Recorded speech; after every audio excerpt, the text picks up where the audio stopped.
వరుసగా వెళుతూ ఏమంటాడంటే, వారు ఇంట కూర్చున్నప్పుడు కూడా చెప్పాలి అంటాడు. ఇంట కూర్చున్నప్పుడు కూడా చెప్పాలి. అంత మాత్రమే కాదు, త్రోవను వెళుతున్నప్పుడు కూడా చెప్పాలి అంటాడు. పిల్లరా, మన ఇంట కూర్చున్నప్పుడు మన బిడ్డలకు ఏం చెబుతున్నాం? మన ఇంట కూర్చున్నప్పుడు ఇంటిలో ఉన్న మన బిడ్డలకి మనం సెల్లిస్తున్నాం. మన సెల్లిచ్చి మన పనులు చేసుకుంటున్నాం. ఎందుకంటే వారితో మాట్లాడటానికి కానీ, వారిని మలచడానికి కానీ, వారి ప్రార్థన నేర్పడానికి కానీ, వారి పాఠం నేర్పించడానికి మనకు సమయం లేక వారికి సెల్ ఇచ్చి వారిని ఊరికే పెట్టి మన పనులను మనం చేసుకుంటున్నాం. కానీ ప్రభువు మీరు వినే ఉంటారు. ఒక మాట చెబుతాను. ఈరోజు ఇక్కడ లైట్ మనం చూస్తున్నాం.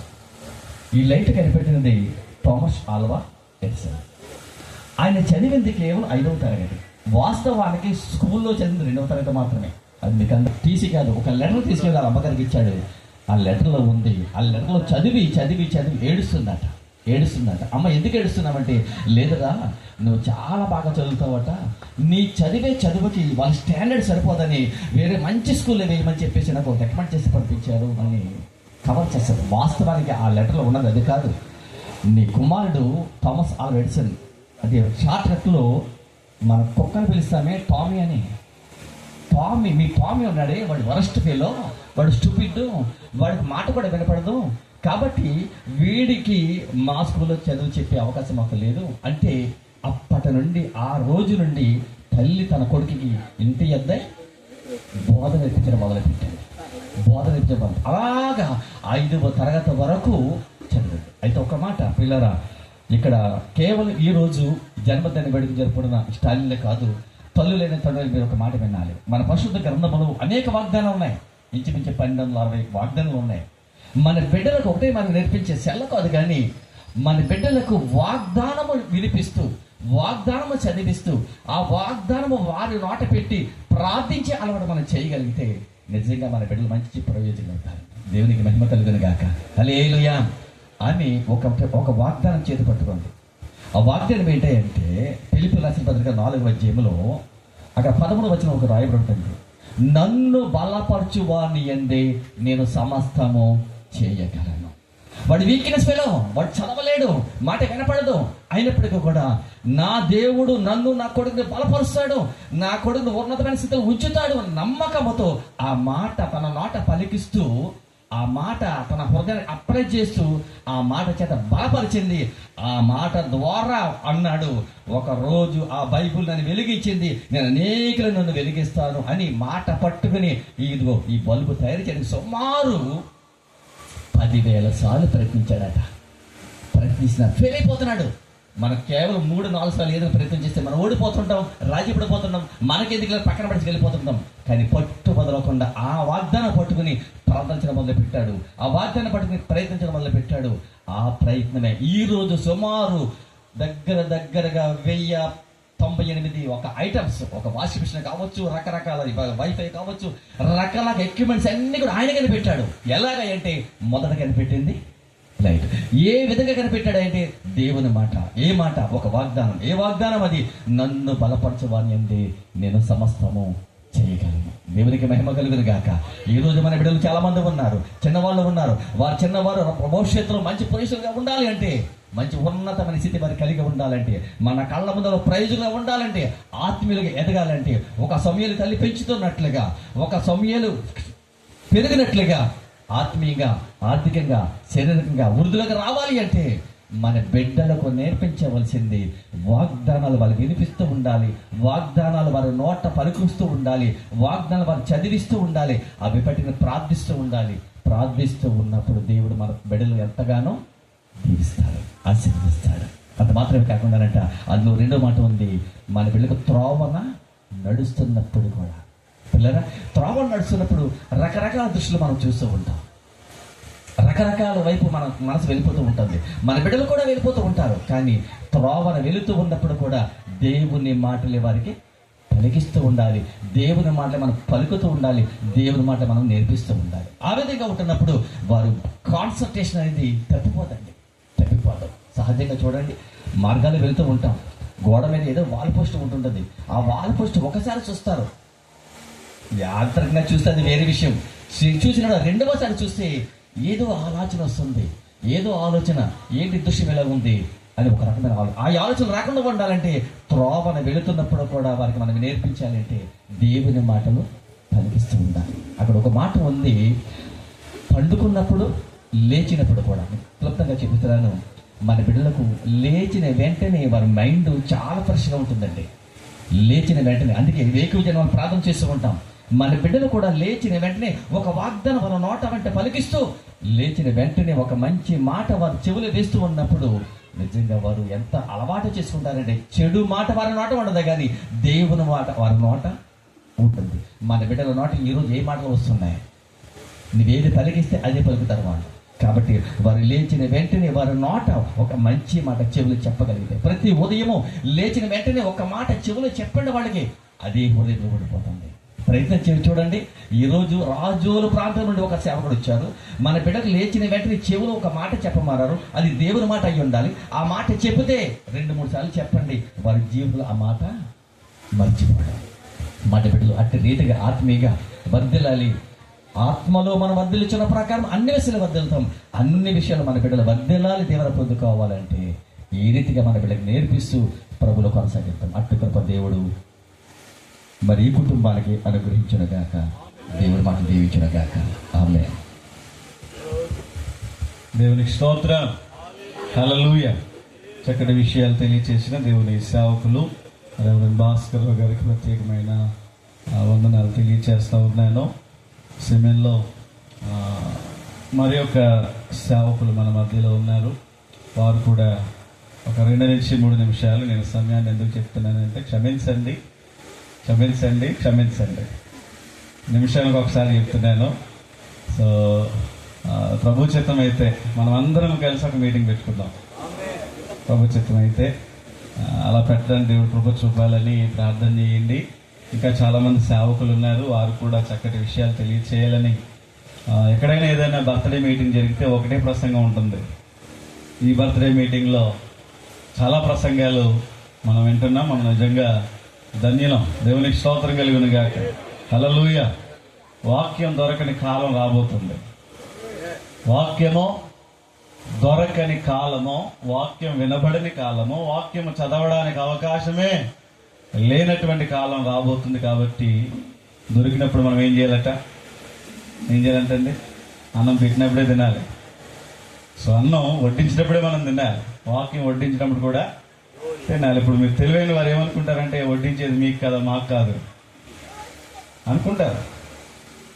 వాక్యం వడ్డించేది మీకండి. తల్లిదండ్రులు ఎలా ఉండాలో, పిల్లల్ని ఎలా పెంచాలో, ఎలా పెంచకూడదో చెప్పేది మీకు. You're already parents, you're already father and mother అని అనుకోవచ్చు. మేమందరము తల్లిదండ్రులము, మాకు తెలుసని అనుకోవచ్చు. కానీ మాట్లాడుతున్నాడు కాబట్టి ఈ మాటలను మనం అందరము విందాం. దేవునికి స్తోత్రం. హల్లెలూయా.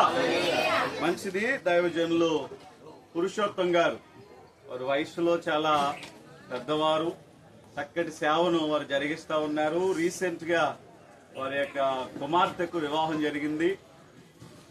తెలంగాణ అబ్బాయి పాస్టర్ గారు ఆంధ్ర అమ్మాయితో వివాహం జరిగింది. చక్కగా తాటిపాక కళ్యాణ మండపంలో రిసెప్షన్ ఏర్పాటు చేశారు. మేము వెళ్ళాము, మమ్మల్ని ఆహ్వానించారు. హైదరాబాద్ లో చక్కటి వివాహం జరిగింది. డేవిడ్ రాజు గారు కూడా వచ్చారండి. ఆయన గురించి ఆయన చెప్పారు. దేవునికి స్తోత్రం కలుగునుగాక. హల్లెలూయా. మంచి సేవకులు, వారి వయసులో పెద్దవారు అయినప్పటికీ పరిచర్య చేయటంలో మాకంటే ముందుంటారు. వారు మోకరించి ప్రార్థన చేయడానికి మేమైనా అలసిపోతామేమో కానీ పురుషోత్తం గారు అలసిపోరు. ఆయన ఆ 60లో 20లా భక్తి చేస్తారు. ఆయన తప్పకుండా ఆయనను బట్టి నేను ప్రభుని స్తుతిస్తారు. ఆయన ఒక 2 నుంచి 3 నిమిషాలు హెచ్చరికలు తెలియజేసి శుభాలు తెలియజేయాలని దేవుని సేవకులు పురుషోత్తం గారికి అవకాశం ఇస్తున్నాను. అయ్యా క్షమించండి, కరెంట్ లేదు.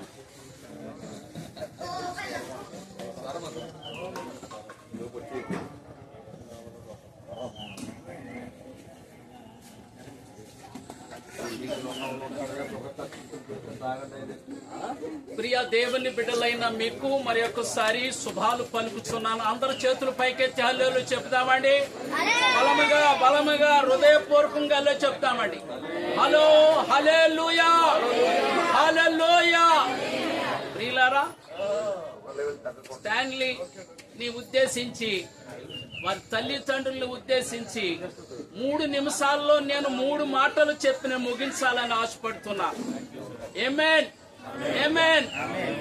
గతంలో మరి దేవుడు వారికి కుమారుని అనుగ్రహించి, ఎవరు మన ఎలీషా గారు వారి సతీమణిని దేవుడు ప్రేమించి వారికి ప్రేమకు గుర్తుగా ఇచ్చిన కుమారుడు స్టాన్లీని బట్టి నేను ఎంతగానో ఆనందిస్తున్నాను. గత కాలంలో మిడిల్లో వారు హృదయాన్ని చాలా మరి భారముతోనూ గాయముతోనూ దేవుడు మరి ఆ పరిస్థితిలో నడిపించారు. దేవుడు కనికరము చూపి హల్లెలూయా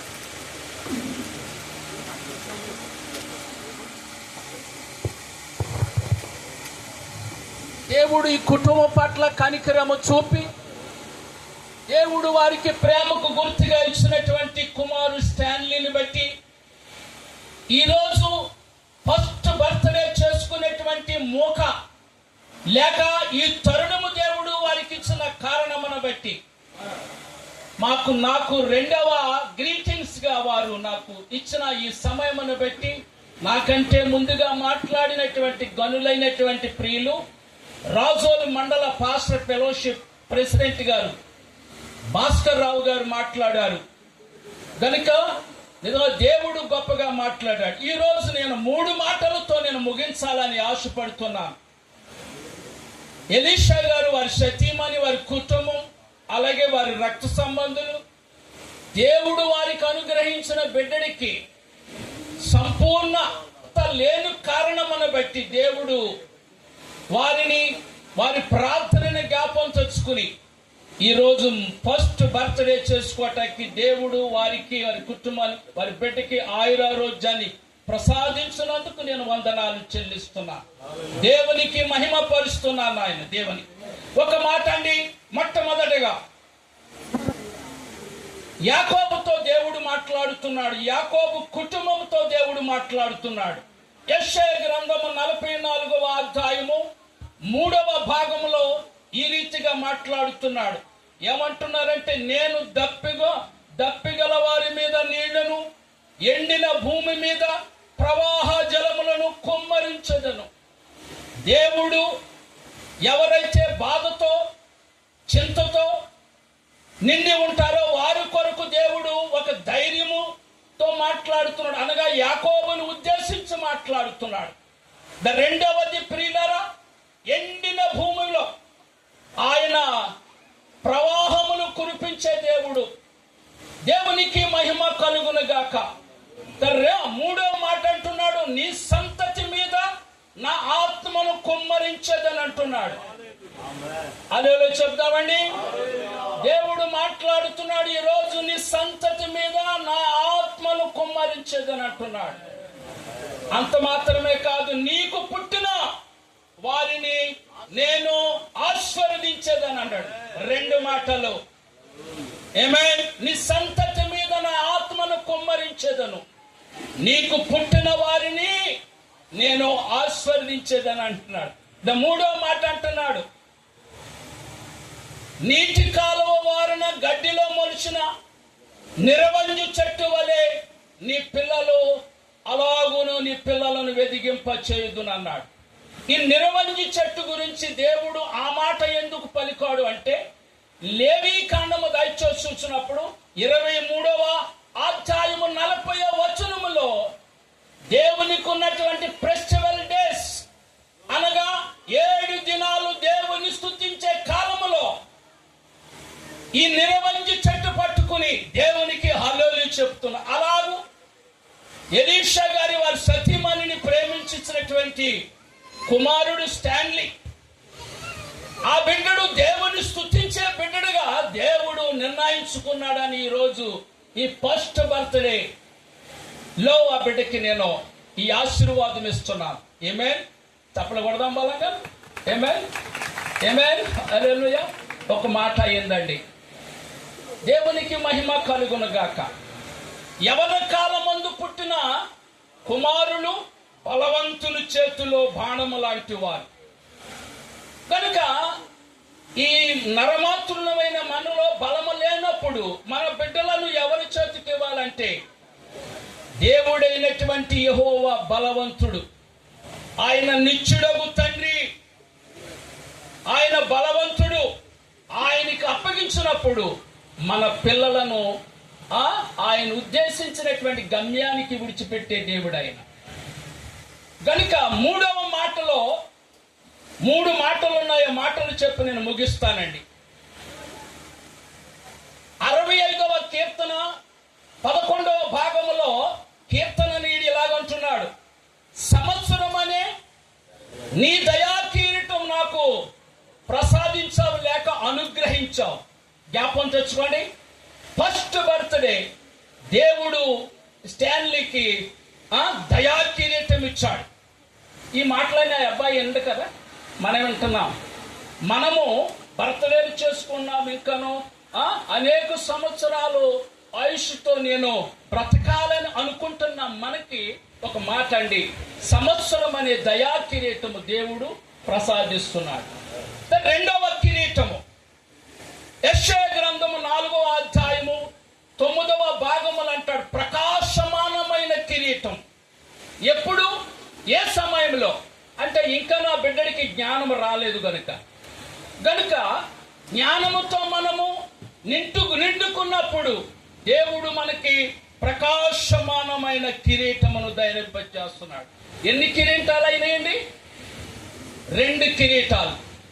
ఒకటి సంవత్సరం అనే దయా కిరీటము, రెండవది ప్రకాశమానమైన కిరీటము. దయచేసి చూడండి 9వ వచనములో 4, 9వ వచనములో అమ్మా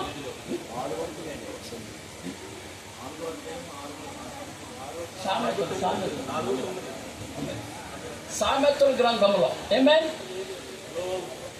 ఎస్, నేను చదవనండి.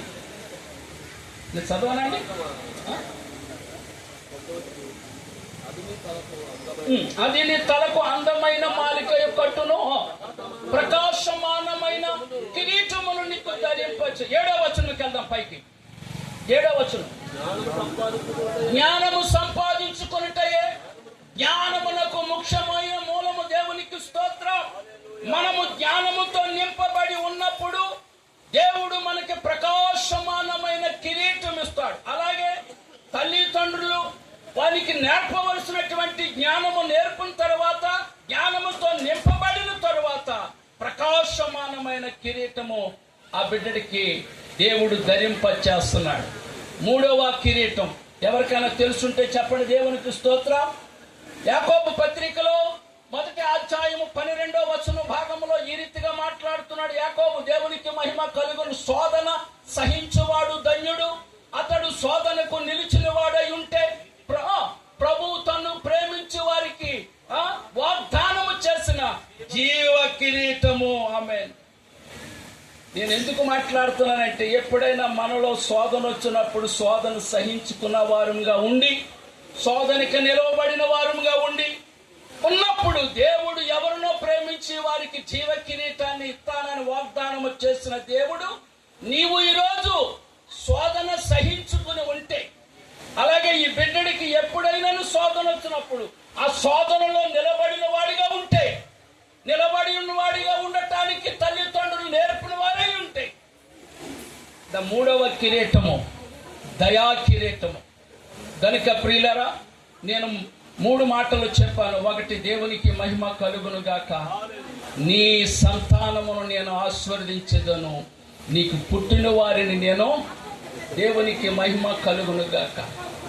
గనుక ఈ కిరీటాలు, ఒకటి దయా కిరీటము, 2 ప్రకాశమానమైన కిరీటము, 3 జీవ కిరీటం. వీటిని సంపాదించుకోవటానికి మీరు ప్రయత్నించండి. సంపాదించుకునేటువంటి పరిస్థితిలోకి నీ బిడ్డలను తీసుకుని వెళ్ళాలని ఈ మాటలో ముగిస్తున్నాను. దేవుడు మిమ్మల్ని దీవించును గాక. Thank you sir. చక్కటి 3 కిరీటాల కొరకు తెలియచేసినందుకు ప్రత్యేకమైనటువంటి వందనాలు. పెద్ద సమానులు పురుషోత్తం గారికి ప్రత్యేకమైన వందనాలు తెలియజేస్తున్నాను. ఆ 3 కిరీటాలు ఎలాంటివి అని అంటే ముళ్ళు లేని కిరీటాలు. ఎలాంటి కిరీటాలండి? ముళ్ళు లేని కిరీటాలు దేవుడు మనకిచ్చి ముళ్ళు కలిగిన కిరీటాన్ని ఆయన ధరించుకున్నాడు. మనకు ఆ ముళ్ళు లేని కిరీటాన్ని ఇవ్వడానికి అలాంటి 3 కిరీటాల గురించి దేవుని సేవకులు తెలియచేశారు. ఆ 3 కిరీటాలు నా కుమారుడితో పాటు మనందరి బిడ్డలకు దేవుడే ధరింపజేయను గాక. ఆమేన్. క్షమించండి, వాతావరణం కూడా బాగాలేదు. త్వరగా ఈ కార్యక్రమాన్ని ముగించడానికే నేను ఇష్టపడుతున్నాను. ఈ సమయంలో దేవుని సేవకులు తూర్పుగోదావరి జిల్లా ఈదరాడ ప్రాంతంలో చక్కటి సేవను జరిగిస్తున్నటువంటి దేవుని సేవకులు ఉల్లపర్తి ప్రతాప్ గారు, వారు మన మధ్యలో ఉండడం మాకు ఆశీర్వాదము. ఈ ప్రాంతానికి కూడా దేవుని ఆశీర్వాదము. వారిని బట్టి నేను ప్రభువుని స్తుతిస్తూ ఉన్నాను. వారు దుబాయ్, కువైట్ ఇలాగా అనేక ప్రాంతాల్లో దేవుని చేతిలో దేవుని కొరకు వారు వాడబడ్డారు. వారు గడిచినటువంటి మీటింగ్లోనే రాలేకపోయారు. ఈ ప్రత్యేకమైనటువంటి సమయంలో వారిని బట్టి నేను ప్రభువుని స్తుతిస్తూ కొద్ది నిమిషాలు 2 నుంచి 3 నిమిషాలు మరి వారు కూడా తెలియచేయాలని సమయాన్ని దేవుని సేవకు అర్పిస్తున్నాను.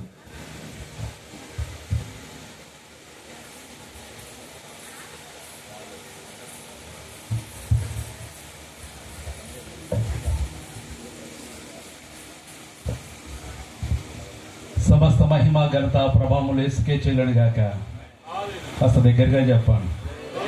మీరందరూ ఎలా చూస్తున్నారంటే స్టేజ్ మీద సేవకులు చాలా మంది ఉన్నారు. వాళ్ళు పట్టుకుంటూ వదిలిపెట్టలేరని మొఖాలు డల్గా పెట్టించారు. అసలు ఇప్పుడు ఈ దినాన్ని చాలా సంతోషంగా ఉండాలి మనం. ఎందుకో చెప్పనా? ఇది ఏ నెల? చెప్పాలి. ఈ నెల నాకు వినిపించట్లేదు. మే నెల కదా. ఈ నెల ఎండలు ఎలా ఉంటాయి? అటువంటిది ఈ సమయంలో అంకిత స్టాలిన్ అంతే కదండి, స్టాన్లీ మనందరికి చక్కటి వాతావరణం అనుగ్రహించాడు, చల్లపరిచాడు మనందరినీ కూడా. దేవునికి స్తోత్రం. హల్లెలూయా. ప్రాముఖ్యంగా ఈ దినాన్ని నన్ను ప్రేమతో ఆహ్వానించిన ప్రియులు ఎలీశ్రీ గారికి ప్రత్యేకమైన వందనాలను తెలియపరుస్తున్నాను. వేదిక మీద ఉన్న గనులైన సేవకులందరికీ కూడా పేరు పేరున అందరికీ ప్రత్యేకమైన వందనాలు తెలియపరుస్తున్నాను. కింద ఉన్న మీ అందరికి కూడా వందనాలమ్మా. చెప్పండి అమ్మా, పర్లేదు, గట్టిగా చెప్పండి.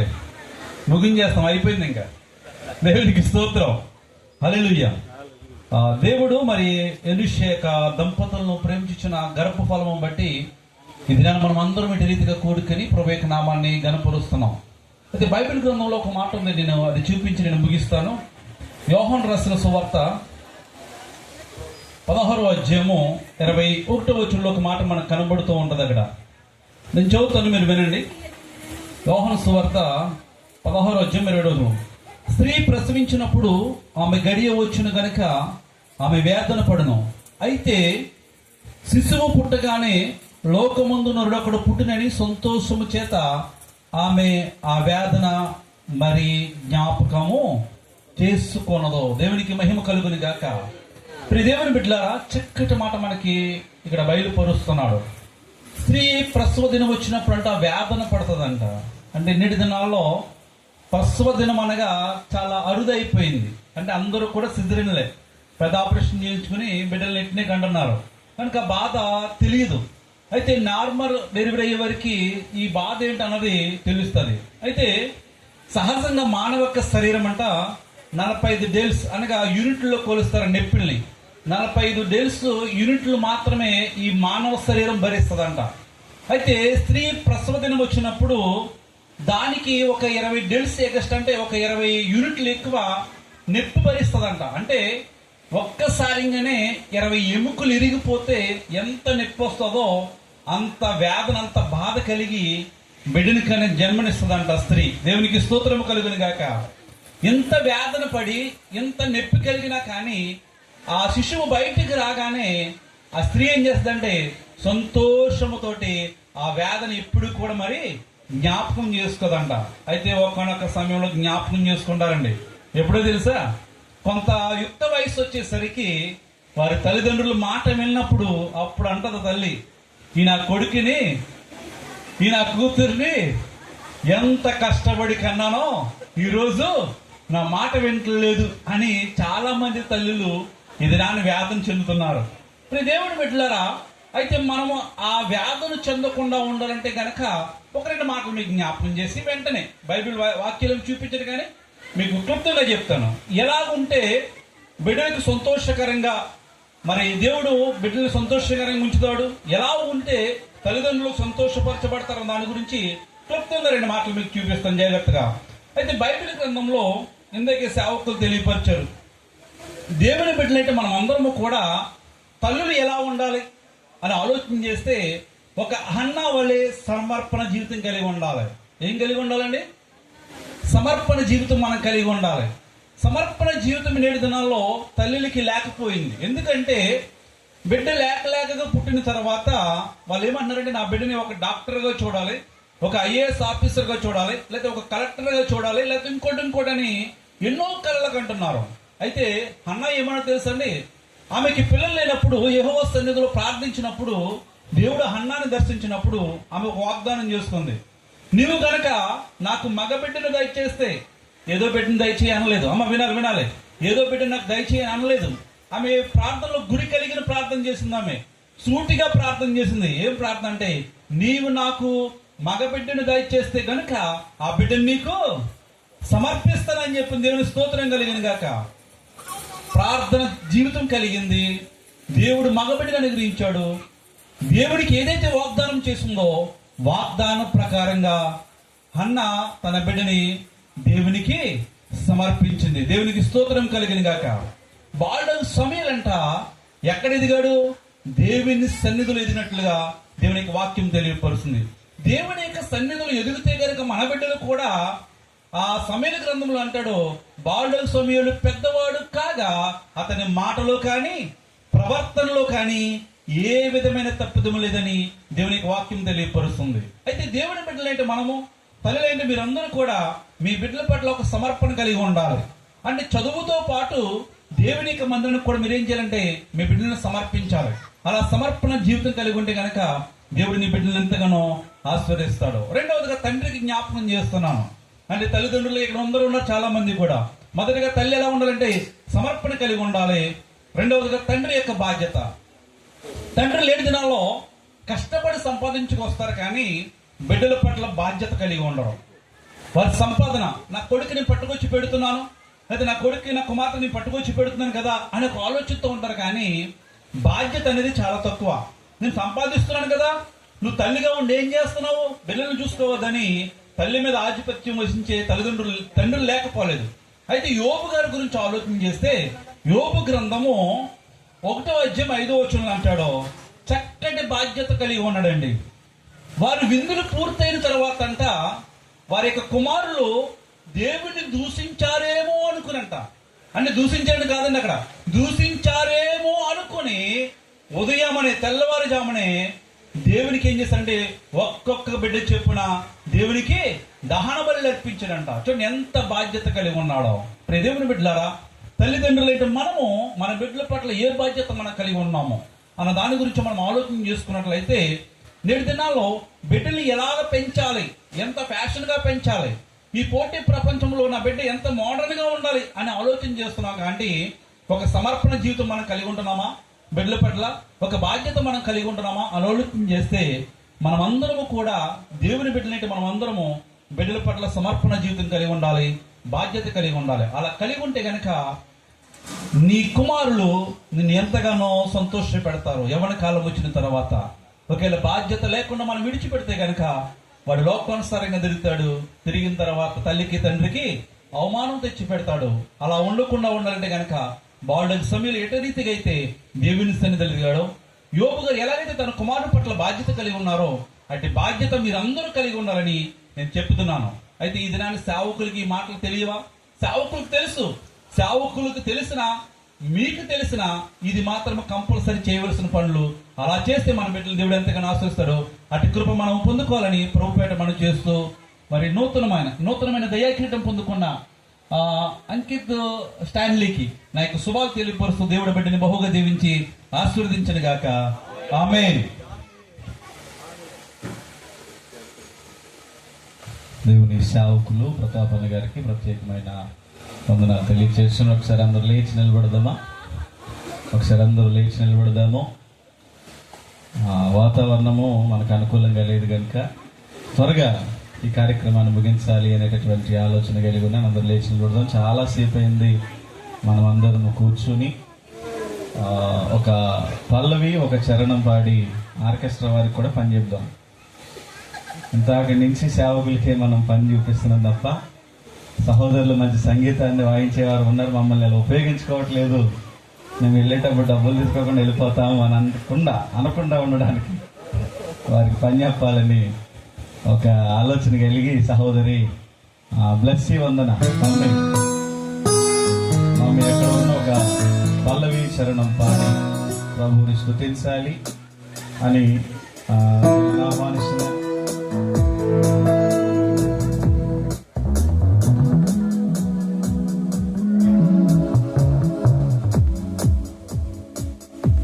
పాస్టర్ గారు ఆశా జాషువా గారు మమ్మీ ఆశా జాషువా అలానే మమ్మీ ఇద్దరు కలిసి వచ్చి ఒక పల్లవి ఒక చరణం remember it in your mind. ఒక పల్లవి ఒక చరణం.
Hallelujah. అందరూ దయచేసి కూర్చుందాం. థ్యాంక్ యూ చాలా